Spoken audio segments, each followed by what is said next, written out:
Let me address these remarks to the Premier, the Honourable J. Weatherhill, Senator Don Farrell, the Vice-Chancellor of the University of Adelaide, Professor Warren Bevington, colleagues and friends. My name is Christopher Findlay. I'm the Executive Dean of the Faculty of the Professions at the University of Adelaide and the faculty which occupies this building. I welcome you to this launch of a report of the title Borders Blurred, the Changing Nature of Trade in a Globalised World. I do this on behalf of my colleagues in the School of Economics, where the project that produced this report was conceived and led.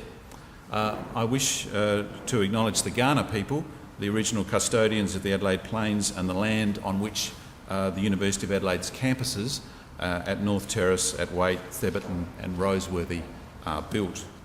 I also offer a special welcome today to those business people who participated in our project and took part in the focus groups that were part of the activity. I also thank the Premier for joining us, and will ask him to launch the report shortly. And for your logistics, ladies and gentlemen, for your schedules, our plan is to talk briefly here now and wrap this up just after 2:30, and then we'd invite you to have tea, coffee and very delicious cake, and we can continue the conversation about the report. For your background, this report is the result of a project, as I said, led from economics, but with the support of the Australian Business Foundation. Its then director, Narelle Kennedy, is a joint author of the report, and Narelle, I'm very pleased to say, is with us today. I was also part of the team, along with a number of others, one of whom was Tim Harcourt. Tim was then at Austrade.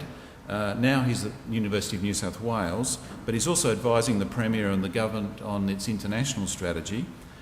He's got a piece in the Advertiser today, which has got some of the elements of that strategy, and is asking you for your cooperation.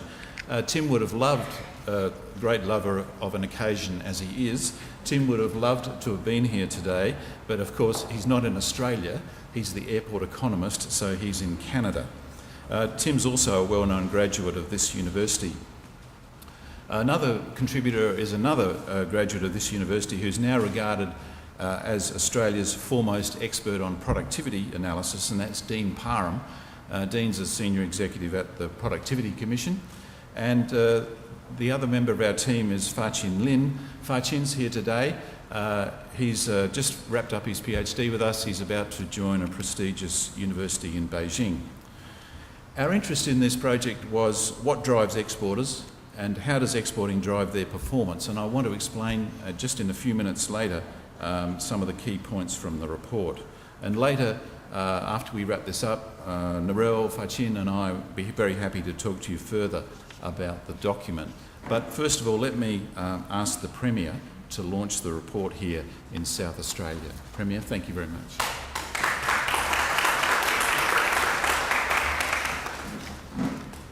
Thank you, Professor, and can I acknowledge Vice-Chancellor Professor Warren Bevington, also Senator Farrell, and the other authors of the report here today, Narelle Kennedy, Faqin Lin, and of course we've heard about the other officers, Dean Parham and Tim Harcourt. Well, this is a special pleasure for me to launch this report today because it couldn't more centrally address one of the key priorities we've established for ourselves in South Australia, and that's how we ensure that South Australian industry and business is capable of growing and extending their reach and flourishing in a globalised economy, especially our advanced manufacturing sector.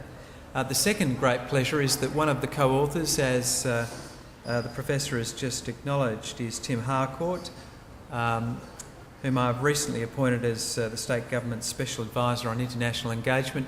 And Tim, I can remember going through university with Tim, and he's obviously an eminent economist. He's now a professor, of course, and but I can't ever recall him studying. But so that demonstrates what can be achieved at this wonderful university. But as you'll know, this is a very important piece of work, a very illuminating piece of work, and it supports many of the things, the surprising things I think we've found out about what modern manufacturing is and what it means to thrive and grow in a globalised economy. Border Blurred provides a clear analysis of the difficulties for small and medium enterprises in establishing and maintaining an export presence. And we're powerfully persuaded that in a small economy, the role for government is absolutely crucial, that the capacity for market failure in a small economy is so much greater. And so there is a real role for introducing government in the public policy process. We've tried to squarely address this issue through the creation of a range of structures.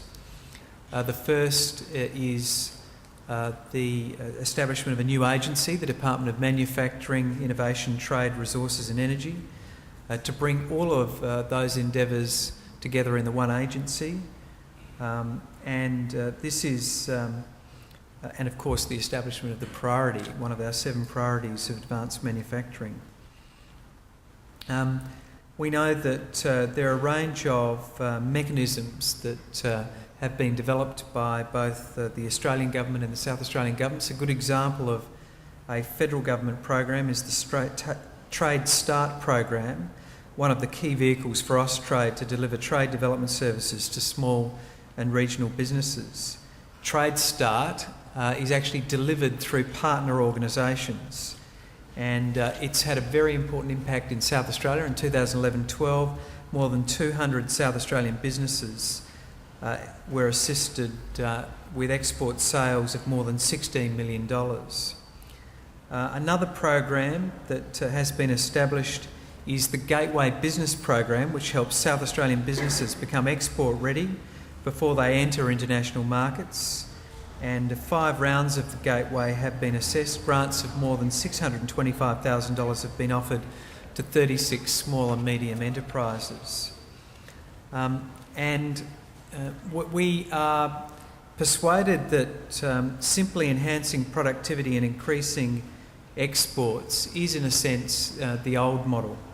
And as the Borders Blurred report notes, in the new model of exporting, exporters today work out where they can add value in a global market and then provide specialised capacity based on their niche expertise. And as I travel around the state seeing what might be regarded as old manufacturing businesses, component manufacturers in the car industry, where you couldn't imagine they could survive given their relatively high costs of production, you see the integration that they have back with China or back with Korea as they keep the specialised element, if you like, of the manufacturing process here in Adelaide, but seek to have some of the more mass-produced commodity end of the product produced in China.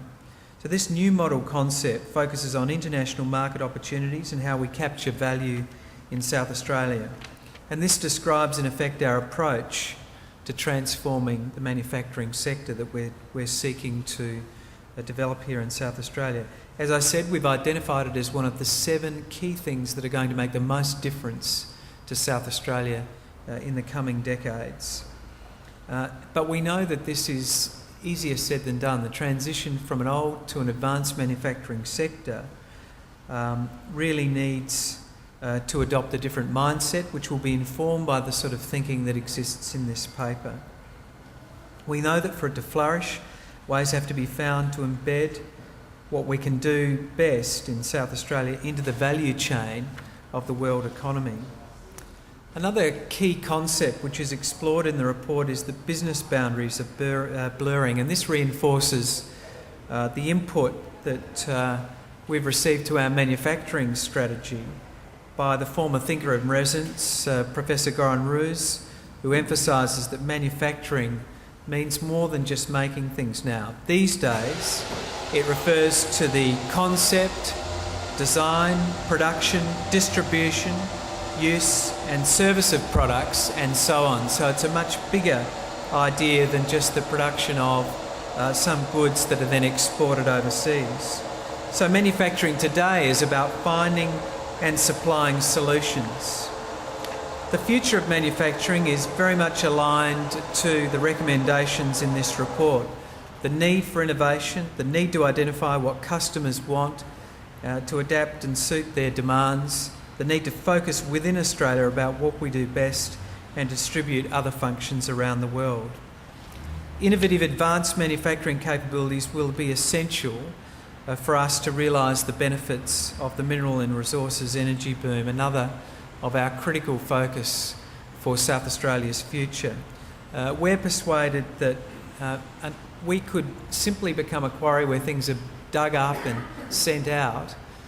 There is a massive opportunity for us to be a mining services hub, to provide the services and goods which are necessary to drive not only the needs of the mineral and energy resources sector here in South Australia, but around Australia, and not just here in South Australia or indeed Australia, but around the world. This is a massive opportunity for us. We already see elements of this happening.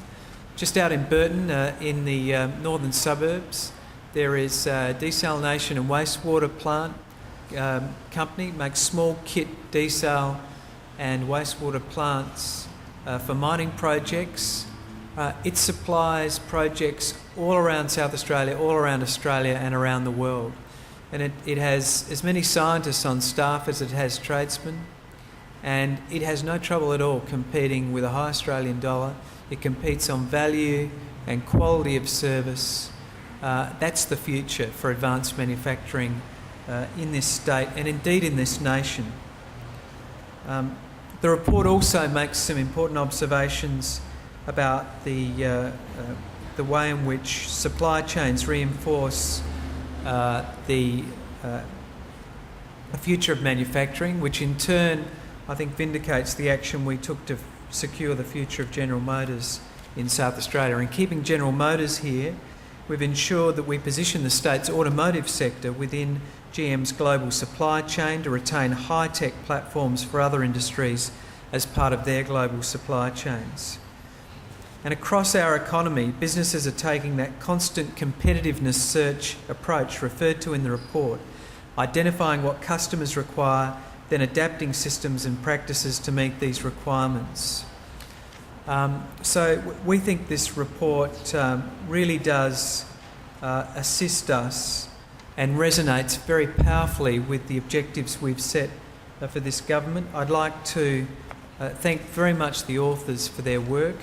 I was pleased to see that at least one of the authors is assisting us on our manufacturing strategy, which is good news. I have great pleasure in formally launching this publication, Borders Blurred, The Changing Nature of Trade in a Globalised World. Thank you.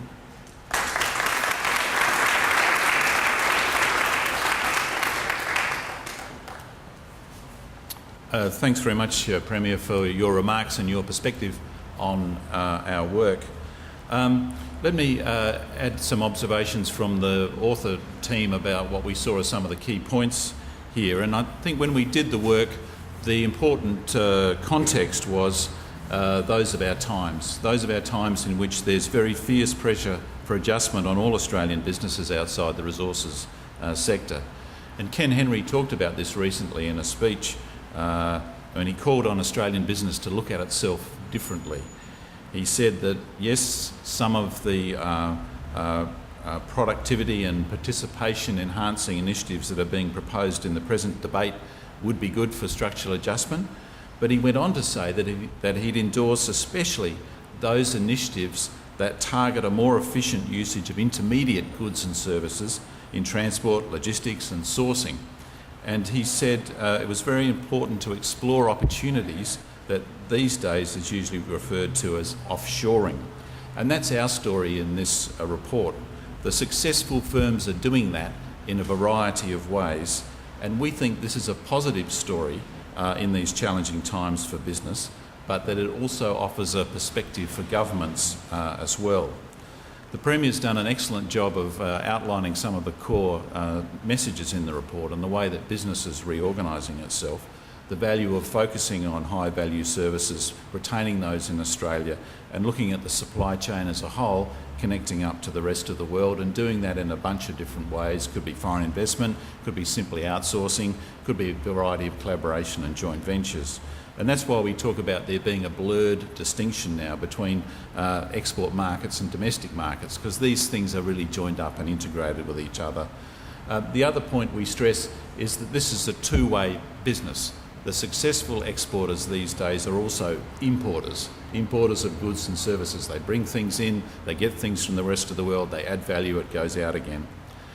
Some of the older firms we talk to are marvellous examples of transforming themselves by unbundling and carving themselves up. They serve their traditional markets, they do it from new locations, they retain the higher value-adding activities in Australia, and the Premier had a nice example of that as well. We also found some outstanding examples of people who started from scratch, new firms who set up in very interesting ways. But I'm afraid this is a never-ending story. Those people too, over time, are going to have to adapt to the different circumstances. The research literature that's here makes the point that there's a direct relationship between exporting and productivity. Now, what's not completely understood is what comes first.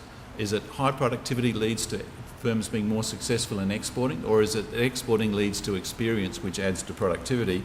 And believe it or not, there's a huge literature in economics about that debate at the moment, and Faqin himself worked on that question with respect to Chinese enterprises. It's a big talking point. But overall, the evidence is that exporters are better performers. In other studies, and these are some that Tim likes to refer to, exporters pay higher wages. Why? Well, they're more productive. The workers have add more value in their operations. In our work, we find that exporters are quick, they're fast, they're agile, they're engaged with their end users, they're open to new ideas, they're connected to other businesses, and you can see those examples in the report. But despite all this positive story, there's a real puzzle here, because so few people are actually engaged in exporting. It's a really small share.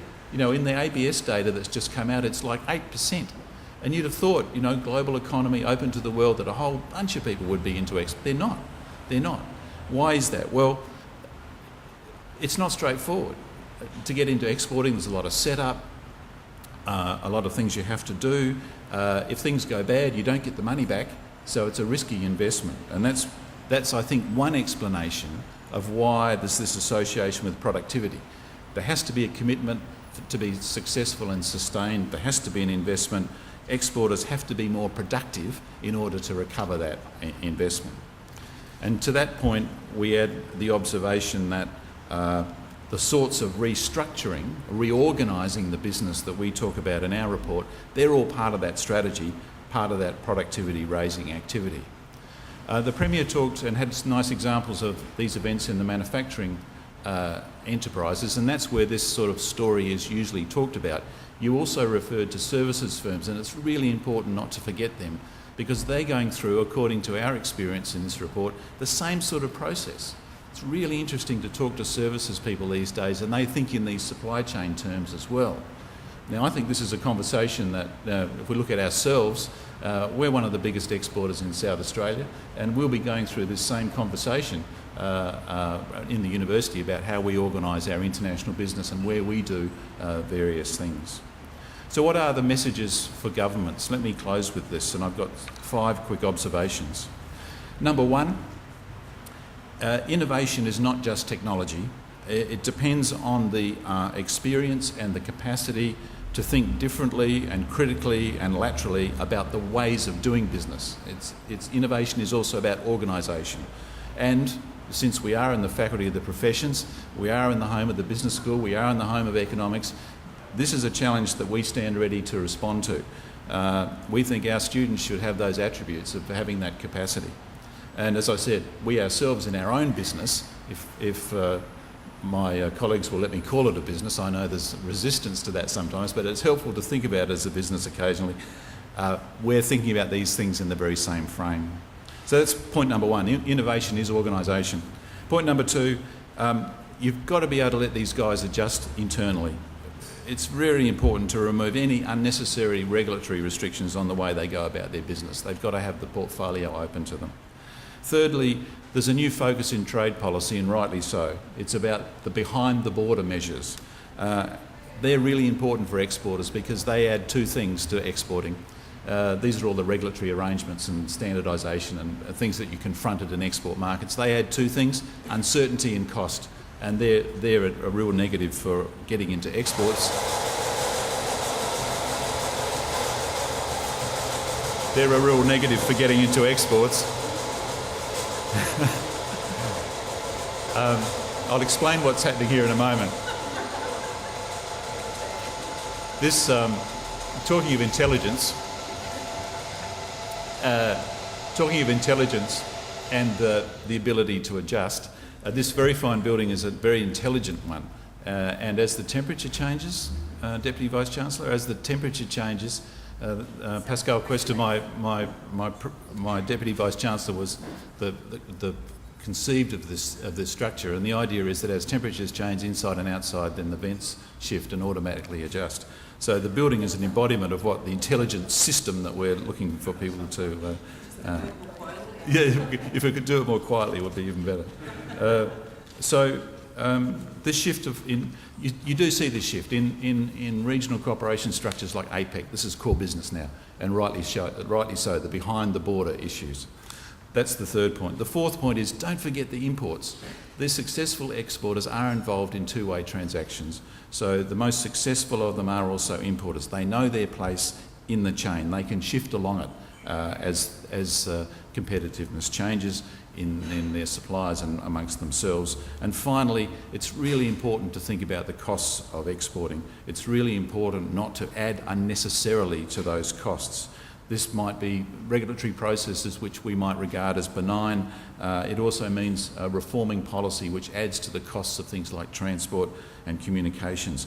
I'd suggest, for instance, that it might be useful to essentially do an audit of export supply chains in South Australia and say, are there points at which we've got regulatory structures wrong? Are there points in which we've got arrangements which are adding to the costs of exporters? So I look forward to further conversation with you about the report and these points, and I thank you very much again for joining us today. Now let me ask Vice-Chancellor Professor Bevington to close the occasion. This is his first function in our building. He's been with us since Monday, and thank you, Vice-Chancellor, for joining us this afternoon.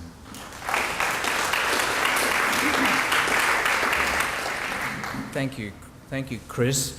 I too will be reading this report because, as has been mentioned, universities are significant exporters. This university alone brings in $150 million a year in foreign student fees, a very, very significant sum amongst all Australian universities. And even if we weren't doing that, simply the nature of teaching and the effect of digital technology on teaching now means that we exist in a borderless world. So much of this report is very relevant to us too. So congratulations to the authors. Premier, I'm delighted you had time to come down here and to do this today. It's great to have you in the building with the noisiest windows on campus. And also just to see this one of our 8 satellite hubs, which, and I do hope everyone who hasn't been in this building before you go, just have a little look around, because this is the face of education of the future, the interaction between student study and relaxation, between technology and coffee and lounge facilities downstairs. We have 8 of these, and if this whets your appetite, please walk across the road and walk through Hub Central and see the most impressive facility of this kind in the country. Even if you're not connected with the university, please do that. There's a very good reason we don't have a fence along there. This is part of the city, and we hope you'll walk through the campus as you need to, and just take a minute and walk through Hub Central. So, Premier, thank you very much for your presence today. Thank you, everyone else, and enjoy.